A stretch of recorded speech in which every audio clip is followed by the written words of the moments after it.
কোনো আসল 3 বছরে মুনাফা আসলে 5,500 টাকা হয়। মুনাফা আসলে 8-এর 3 অংশ হলে মুনাফার হার নির্ণয় করুন। তো এখানে প্রশ্নে বলা আছে মুনাফা হচ্ছে 3 অংশ, মুনাফা হচ্ছে 3 অংশ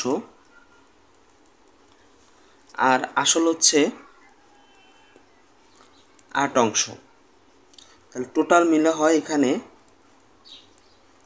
11 অংশ, যেখানে মুনাফা এবং আসল রয়েছে। তো এখানে 5,500, তো একটা অংশ টোটাল হচ্ছে 11 অংশ। তো এখন আমাদের এইখানে আসল মুনাফা আসল মিলে 5,500 হয়, আর এখানে টোটাল আছে 11 অংশ। এখন আমরা বের করব একটা অংশের মান কত।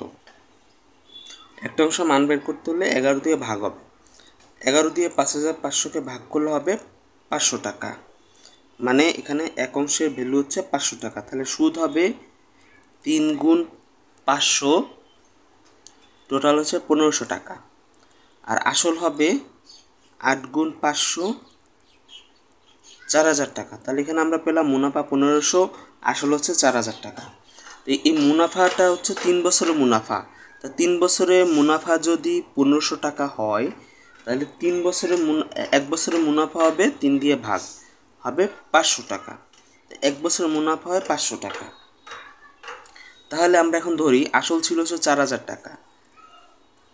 তাহলে আমরা এখন লিখতে পারি যে এখন আমরা মুনাফার হার নির্ণয় করব, কত টাকা হারে মুনাফাটা হয়।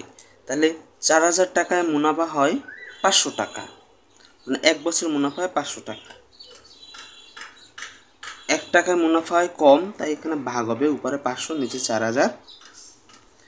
100 টাকায় মুনাফা হয়, উপরে 500 গুণ হচ্ছে 100, নিচে 4,000। তাই 0 0 কাটা গেল, কাটা যাওয়ার পরে 5 দিয়ে 40কে ভাগ, 5 8 40, 8 দিয়ে 100কে ভাগ করলে আমরা পাবো, 8 দিয়ে যদি আমরা এটাকে ভাগ করি তাহলে আমরা পাবো 12.50। তো এখানে 12.50%। তো এখানে মুনাফার হার হচ্ছে এত টাকা, 12.50 টাকা। তো এখানে এই প্রশ্নের উত্তর হচ্ছে 12.50।